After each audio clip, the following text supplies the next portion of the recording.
iyo nkimubwirira hariya rero ntabwo abavuze ibi byose, yari kuza yacitse intege. Gusa ndamukunda kandi nzamukunda igihe cyose biri ngombwa. Nzakomeza, yego biri ngombwa, nzakomeza murere nk'uko yansabye kumubera umubyeyi kandi ko abibona.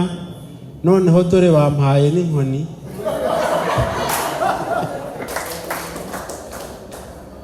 Nongere mubwire ndamukunda ubuzima bwanjye bwose, nyuma ye nta wundi uhari.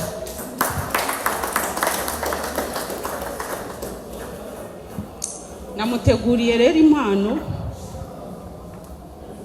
Si neza ko mu mpano namuteguriye uretse uwo twayiteguranye, nzi neza yuko iri bumushimishe cyane kandi iri mu mpano akunda atanatekereza uyu munsi. Ni impano igaragaza kandi ishimangira urukundo mukunda. Akira impano yawe.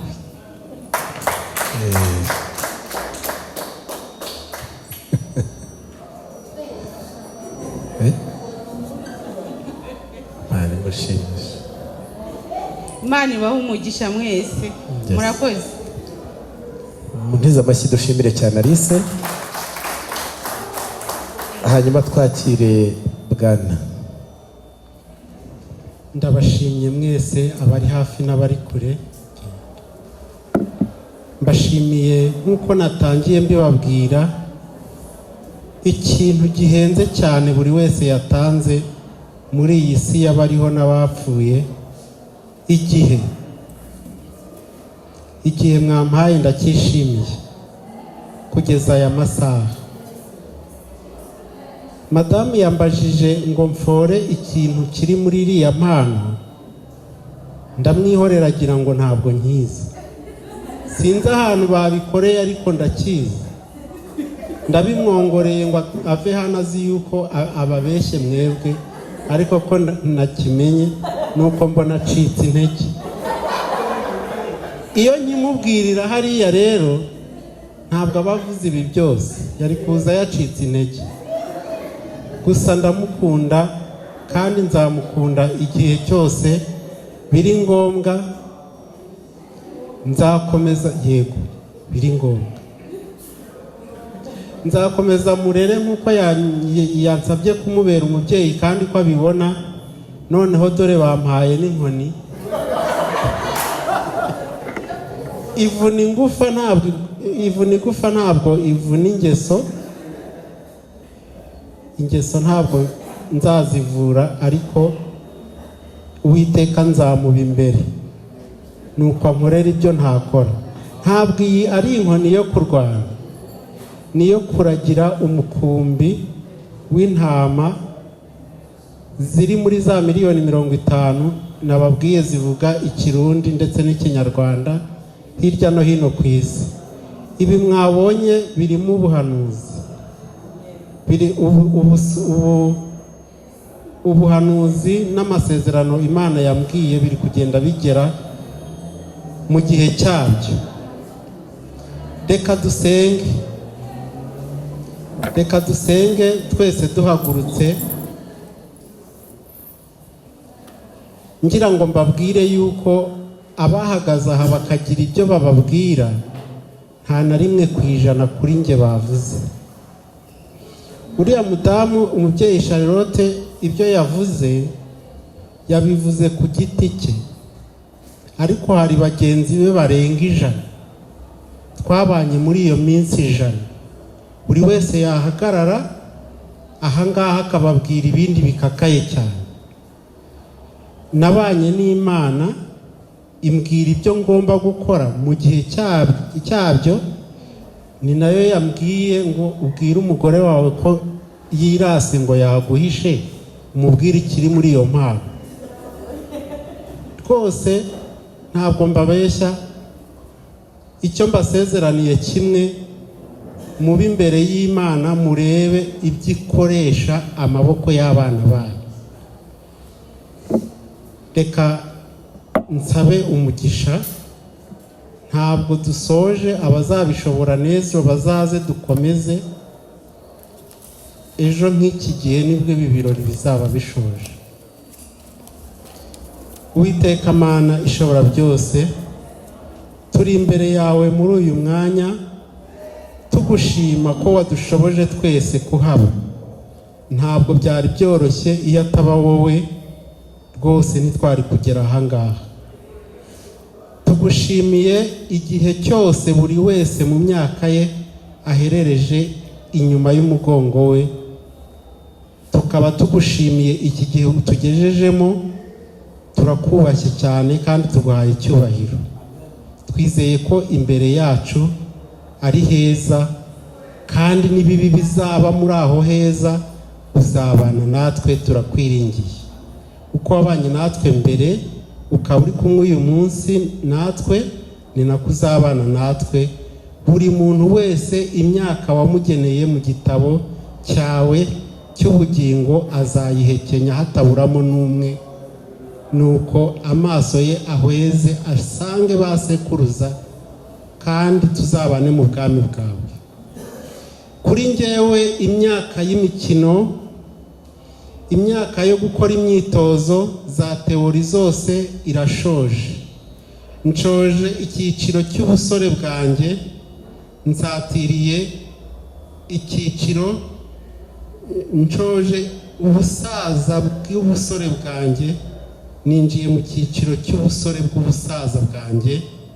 Nzakomeza kubana nawe ndi imbere yawe, nzahagenda nkiranuka ngukurikira uko bwije n'uko bukeye. Uzabane nanjye, ubane n'umuryango wanjye. Umuryango wanjye ni mugari, wampaye imihanda unangira perezida wayo. Nzakumvira, nzagenda imbere yawe, nzabayobora uko ubishaka, kandi nzabageza mu gihugu cy'isezerano. Ngwino ube muri twe, ubane n'abari aha n'abari ku mihanda bose badukurikiye hirya no hino ku isi. Buri wese umugisha wawe umugereho.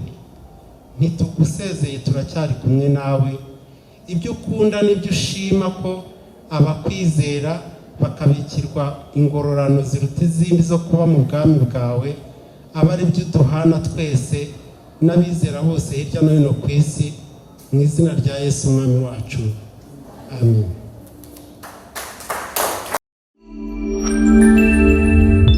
Gasaro TV. Uyu muvandimwe w'inshuti yanjye Emma, Imana yamurinze, kandi mu kiganiro kirekire tuganirije none ryagera nkumva emosiyo nyinshi, mbona ngari Imana n'imikorere yayo. Bene data, Imana twizeye tubikomereho, nayo izatukomezaho. Umuririmbyi yaririmbye ngo Yesu aramfata akankomeza, ko nkunda bihebuje arakomeza.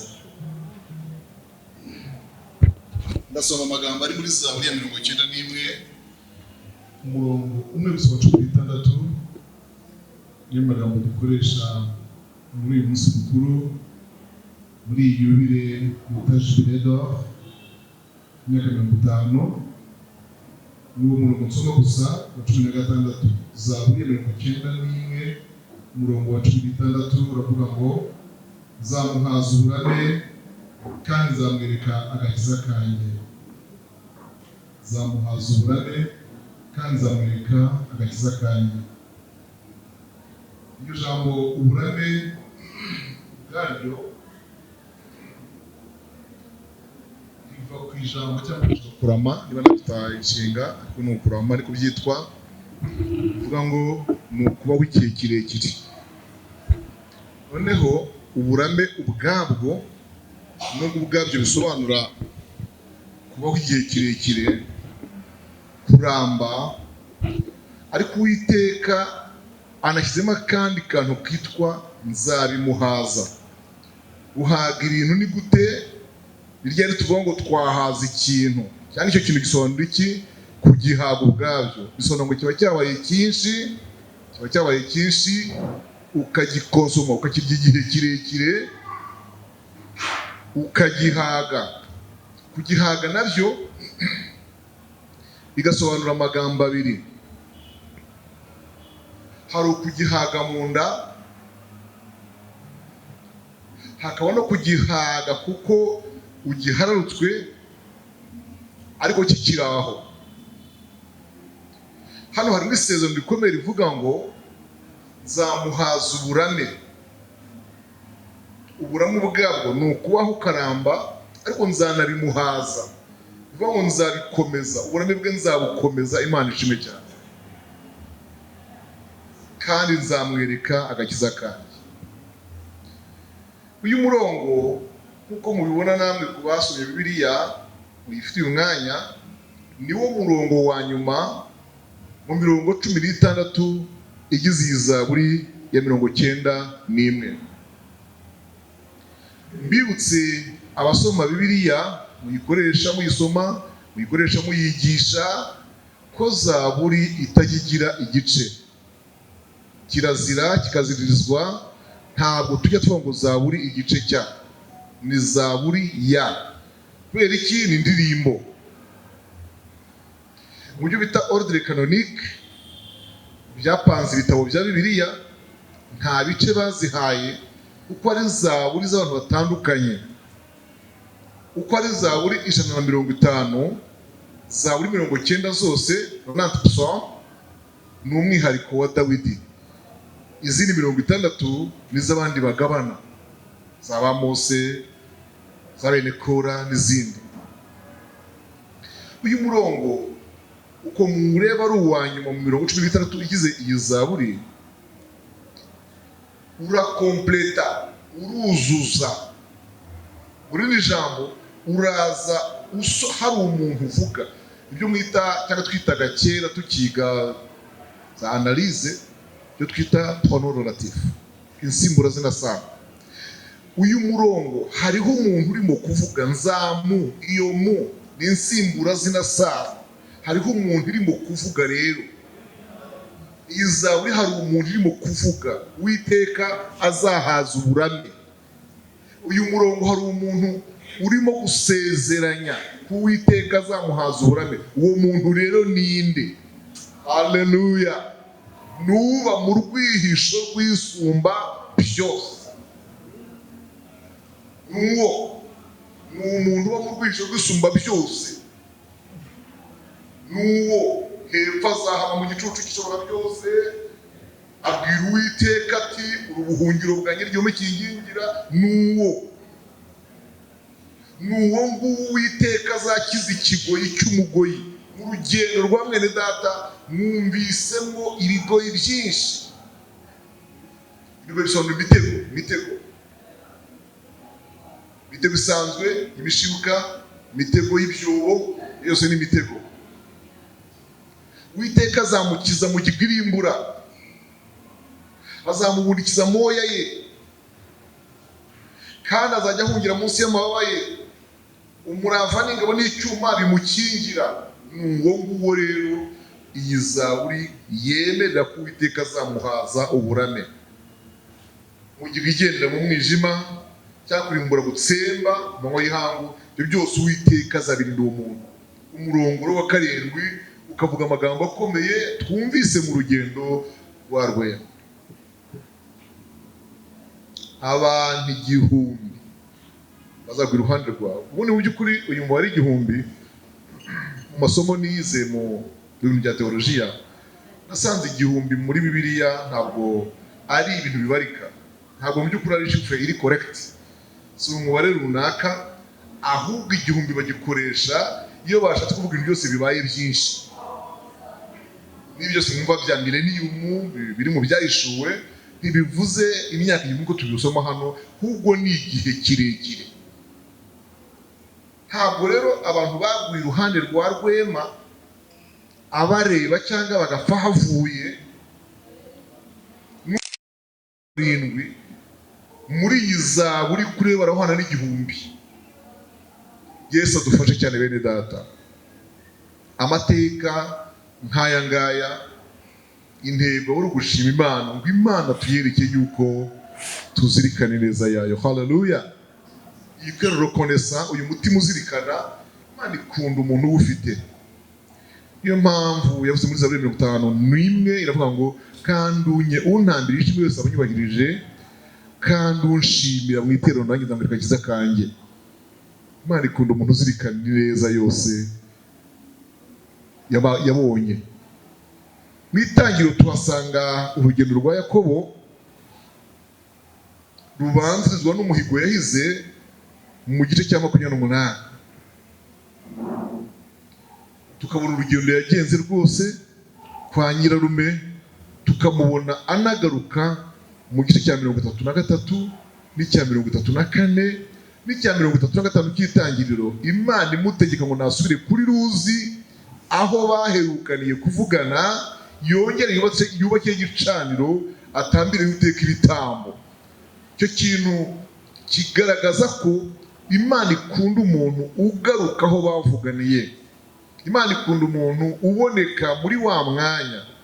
Ubusimo n'ubwo Rwema asubire aho avuka hariya mu Gakenke, si ngombwa ngo ajye ahantu ku musozi wenda yasengeyeho, si ngombwa ngo asubire hariya aho yizeye amashuri yisumbuye, cycle inférieur cyangwa supérieur, ariko aho araha yegeranyije iyo misozi yose, yegeranyije ibyo byose yatambutsemo, maze abishyira muri speech imwe, kandi ahiguye umuhigo we. Imana imugisha cyane.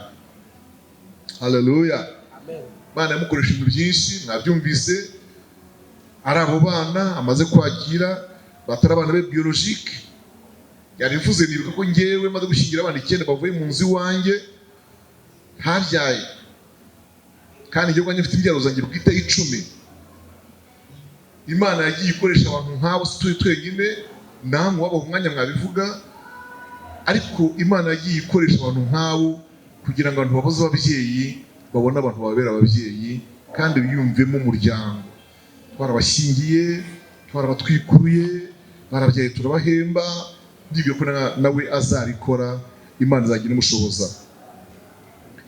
Reka ngere ku ijambo riri ku murongo wa 10 rivuga ngo nuko nta kibi kizakuzaho kandi nta cyago kizegera ihema ryawe, kuko azagutegekera abamarayika be ngo bakurindire mu nzira zawe zose. Imana ishimwe. Abamarayika mu rwandiko rwandikiwe Abaheburayo, Bibiliya irasobanura ngo ni imyuka ishinzwe kuzarinda abazaragwa agakiza. Ntabwo bagenda physiquement ngo tubabone bagenda.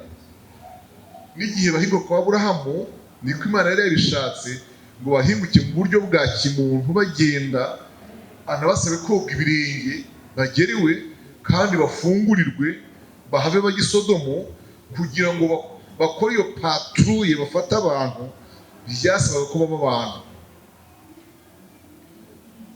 Ntabwo Imana ibishatse yabikora, ikohereza marayika wayo nguwo akazi wawe mu muntu.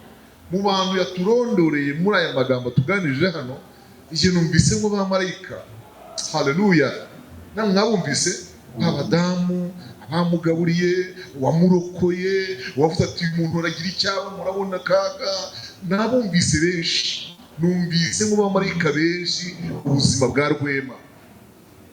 Natwe rero izajya ibaduha, kandi ibaduha tukabaho. Numvise abamucumbikiye, numvise abamugaburiye, abo bose ni abamarayika bagayohereje ngo bamurinde. Kuko ntabwo mu buzima bwacu duteze kuzabona Imana izi iwacu, iza mu byanjye, ngo izigenda n'amaguru iparticipe mu bintu nk'ibi ngibi, tuyihe icyicaro yicare, ifate umwanya ivuge. Oya, ahubwo hazaza jyewe, haze Gatera, haze wowe, haze Elize, haze Mugema, haze runaka. Uko mureba twitabira ibi bintu, buri muntu ni marayika wa Rwema waje muri ibi bintu bagira icyamara muri uyu munsi mukuru. Imana ishime cyane. Ngana ku musozo kuko ntabwo dufite umwanya muremure. Hari ibintu bigera kuri 3 bavuze mu murongo wa 13. Uzakandagira intare n'ingoma, ibyo babifatanyije. Uzaribata umugunzu w'intare n'ikiyoka. Uyu murongo umuntu awibajijeho akawukora analize, wakwibaza ngo kuki hano bavuze ko azakandagira intare, hepfo bakavuga n'umugunzu w'intare? Izere ko mukurikiye. Umugunzu ni iki? Umugunzu ni intare nyinshi. Ishyo ni iki? Ni inka nyinshi. Ndimo kuvuga hari abantu batabizi. Umukumbi wo ni iki? Ni ihene nyinshi cyangwa intama nyinshi. Umugana ni iki? Ni ingurube nyinshi. None kuki mu masezerano n'Imana irimo guha umukiranutsi hano, umuntu wiyice mu gicucu cy'amababa yayo, umuntu wabaye mu bwisumba byose, kuki musezeranya kuzakandagira intare? Ubwo ni imwe, haza n'umugunzu nawo akawuribata. Ni ukuvuga ko niba twubaha Imana tukagendana no dukiranuka, dufite isezerano ryo kunesha ibintu bike no kunesha byinshi. Kandi uko umuntu yavasa mu buzima agenda agana imbere, burya niko intambara z'imurwanya ziba nyinshi. None se yashimye Imana ko afite imodoka nziza,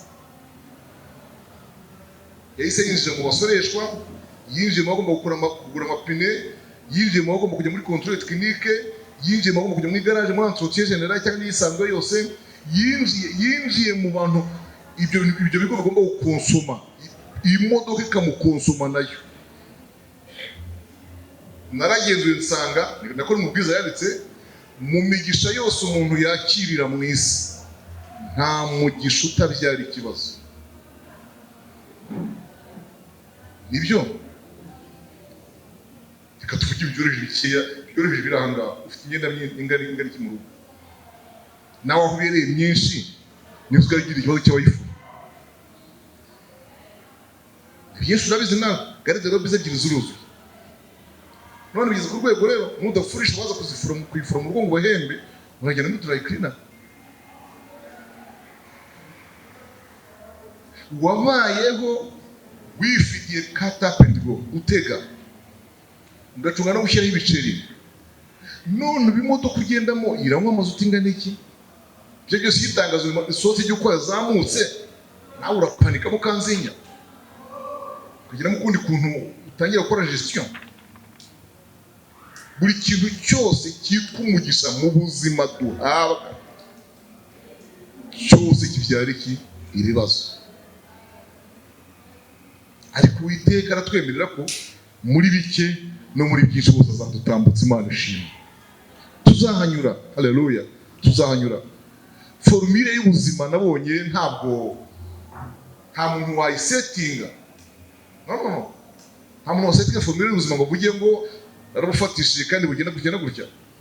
Kuko biravuga ngo bwitera amababa, ubutunzi bwitera amababa ukabushaka ukabubura ukaguruka. Nta muntu uvuga ngo ndabwizeye. Niyo mpamvu muzabona umuntu wese ahageze hamuhesha gukora cyane kuruta kuruhuka cyane, hamurushya cyane kuruta kuruhuka. Ariko icyo nizera kandi mbizeza nshingiye muri uyu murongo twasomye, ni ukuri tuzabaho. Ku bantu bakuze bari hano, murabizi ko twavutse n'amafaranga ubwayo ntayariho. Abantu bagurana gusa, wajyana isekurume y'ihene ukagorokana umunyu, wajyana urusake ukazana ibishyimbo, gutyo. Aba basaza barabyumva. Igihe kiza kugera, amafaranga aratangira araboneka. Nimwibuke igihe isabune yari abiri, mw'iki gihe umunyu wari urumiya, nimwibuke fanta ariko 21, nimubyibuke bayinyoye icyo gihe.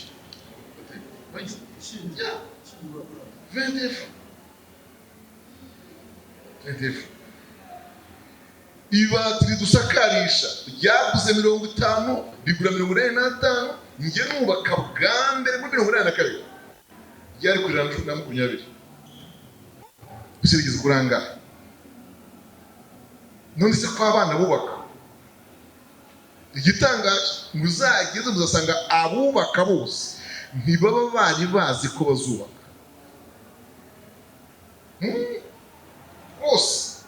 ni ibintu utagenda akora.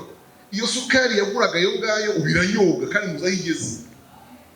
Umuceri waguraga ayo ngayo ndetse ho kenshi abantu barawisekuraga mu isekuru akawushungura ntibaze akawuryiwe, ariko turacyawurya mu izina rya Yesu. Kuko Uwiteka niwe utumenyera. Haleluya. Rero muri ngo iyo afite igipfunsi cye ngo haza kwifuza kw'ibiriho byose. Mutekereze ko hari abantu baba kuri ubu butaka bw'u Rwanda cyangwa baba ku isi batajya bateganya, kuko nta kintu bajya bagira, nta kintu bajya bazigama, kuko ntacyo baba banafite. Ariko biratangaje ko abantu bose Imana ibamenyera ikizabatunga ejo. Umunsi umwe nari nicaye iwanjye mu rugo, muri biro yanjye mu rugo, noneho umwana umwe w'umuturanyi atambukana na nyina amugurira amandazi mu kantu k'akarimantasiyo kari aho hafi. Umwana arimo arya amandazi ayarya amucika atakara hasi aho ngaho imbere y'akabiro kanjye imbere y'umuryango. Kuri nta mwanya washize amaze guta utumanyu tw'amandazi twatakaye hasi aho, sinamenya aho inyoni ziturutse. Inyoni nk'eshatu tuzirazana kuko nazibonye rero buriya nazo zigira ukuntu zigenda, zari couple harimo n'umwana rero ariko zise couple nazo donc yari inyoni n'ingore n'umwana wazo. Izo nyoni ziraza zitoragura bwa buvungukira bw'amandazi, kuko ikizavuga ko ari umuryango wazo nuko zitarwana. Yo hajemo itari yo muri zo itavukaho inkundura, intambara inkundura, zo zariye dusuma zituje kandi neza zisangira, zitoragura bwa buvungukira rwose. Ndazitegereza, mfata telefone yanjye ndazifirima ndazifotora. Ndimo mvuga nti ko wa Mana, ubu buryo bwose ejo wari ubizi ko wararanye mu mutima wawe Mana ko izi nyoni zitoragura amandazi uyu mwana avunguriye aha, ko nyina yarayamuguriye kugira ngo ajye mu ngo yarire mu nzu, ariko kaza hafi y'iro ryanjye kakaririra aho ngaho bifonyagurika rita amafufu hasi ngo n'inyoni zirye. Birandika ivuga muri Luka 6 aho Yesu yavuze ngo muzabirebe n'ibishwi bibiri, ngo ntibiguri kuruta rimwe, ngo ariko so wo mu ijuru arabimenya akamenyera ibitunga kandi nta na kimwe kigwa hasi ngo gipfe gisatabizi. Uwiteka azatugirira neza. Mu magambo mwene data tuganirije kuri buri gika yagiye yusubiza kuri muvuga ngo nyamara iyi Imana twizeye yagiye ibana nanjye. Nakijwe muri 79 ari umusore icyo gihe. Uyu mwaka mu kwezi kwa 8 izaba imyaka 45 Yesu birimo yivuga butumwa nayitangira ngiri nari narimo umurimo Mana we, mu cyahoze ari Gicumbi, mu cyahoze ari Rubungo, mu cyahoze ari Rutongo, mu cyahoze ari Gikomero, mvuga ubutumwa bwiza bwa Yesu Kristo, abanyabyaha barakizwa. Igihe kiragenda ninjira muri y'ubuyobozi, Imana yabanye nanjye. Icyo nayibonyeho nuko nituyizera ntituzakorwa n'isoni. Amen. Nanjye nagiye kwinjira hitwa iwanjye mu nzu yanjye mbaye mu mazu 16 kandi ahantu hatandukanye. Imbyaro zanjye zose kuri 10, abana banjye bose abavukiye mu nzu yanjye bwite ni 4 ba nyuma, andi bose ni everywhere. Yagiye nguyu upfumbwe, nguyu mugasyata, nguyu mukabakari, nguyu gacuno, nguyu bega kwimuka we. Imana yarakoze icyo kora kuko ukora ibintu byose bizi, ntabwo wakwimuka unafite n'ibintu mu by'ukuri ngo icyo gihe uba wimuka ari agasafuriya n'akungu wikorera umusambi umwe, biragoye kwimuka kenshi udafite n'ibintu byinshi. Ariyo mpamvu umuntu aba akwiye kugenda amenya igikwiye kubanza mbere yuko ngwiza ibintu byinshi mwe kugira inzu. Niba hari ukuboko kwiza kw'Imana ubonye kwiza iwawe, mbere yuko utunga ibintu byinshi banza ugira ahantu ho kubishyira. Mujye mureba ikibanza ndabasabye.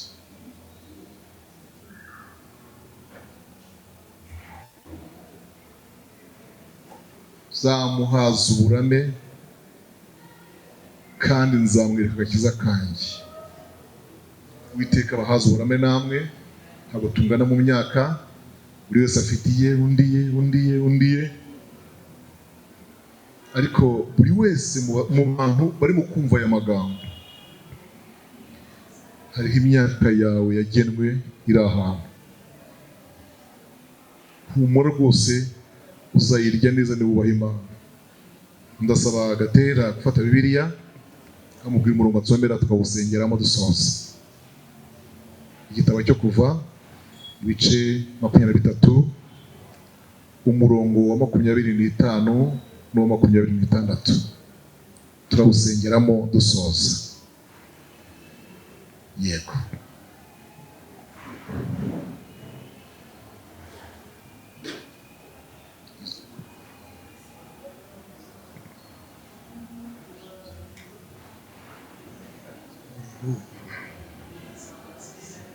Reka dusome. Kandi muzakorera Uwiteka Imana yanyu, nayo izaha umugisha umutsima wawe n'amazi yawe, kandi nzakura indwara hagati muri mwe.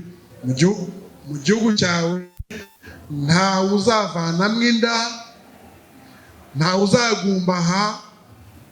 Umubare w'iminsi yawe nzawusohoza udakenyutse. Amen. Mu by'ukuri naho nshatse gusoza ngo dusenge. Umubare w'iminsi yawe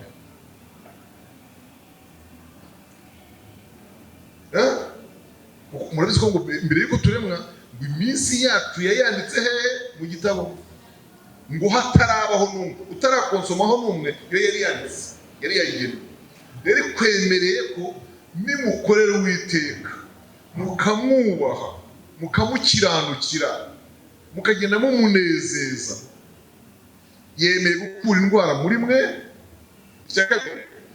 Yemeye ko umubare w'iminsi yanyu muzayirya kabisa, mukayinovura neza. Imana ibambere umugisha. Nimunyemerere muhaguruke mu myanya yanyu dusengere muri iri jambo, nsubize gahunda umuyobozi. Nimwubaha Imana izabubahisha, nubwo yabanza kubabaza. Urugendo rw'ubuzima rurimo bayatubwiye, natwe tuzi aho twagize mwatangara, ariko muri iyi handitse mu maganya ye ngo naho yababaza umuntu ntijye imubabaza iteka. Amen. Naho yababaza umuntu ntimubabaza iteka, kandi ngo nayo ubwayo ngo ntibinejwe no kubabaza no kubatera agahinda. Rero muhumure, ntabwo turi ku rwego rumwe rw'ubuzima, ariko buri muntu aho ari ahubahira Imana, ahubahisha Imana, ahagende akiranuka. Nimuhumure, iminsi izagenda isimburana, muva mu bwiza mujya mu bundi.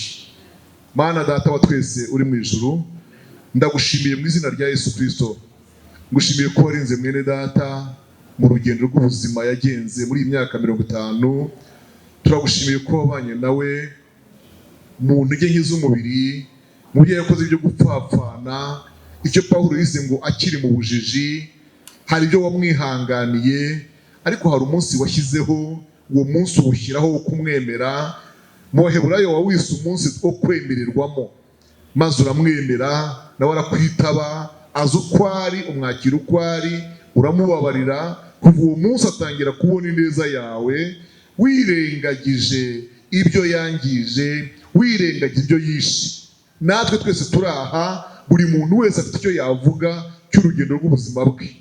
Ndakwinginze ngo umuntu wese wumvise aya magambo muri izi nyigisho dufashe umwanya muto tuganira ijambo ryawe, umuhe kukubaha no kukubahisha, mbe kugenda akiranuka, abantu bareka ingeso mbi zikubabaza, kuko uri Imana ibasha gufata ibyemezo ugahana, urahana, icyo turakizi neza. Niyo mpamvu ijambo dusorereho ridusezeranyije ko nitukubaha tukagukorera dukiranuka, hari ibintu uzaturinda, twabyumvise, uzaturinda ibyago, uzaturinda indwara, uzaturinda ibyorezo, kandi nitukubaha uzatwubahisha. Nuko rero ufasha abana bawe bumvise iri jambo, ababyeyi n'abagabo, abakecuru n'abasaza, abasore n'inkumi, yewe n'abana batoya turi kumwe, ijambo ryawe riherekeresha imbaraga z'Umwuka Wera, kandi umuntu wese akomeze kuritekerezaho, rikora umurimo waryo warizanye. Urakoze kubyumvise, mu izina rya Kristo Yesu umwami wacu, amen, amen. Arakoze cyane pasiteri, bagira ngo mumpize amashyi twongere tumushimire cyane. Kimwe kiruta ibindi, twubaha Imana kuko hari isezerano ryayo. Reka rero nyuma y'iri jambo ry'Imana ryiza twakire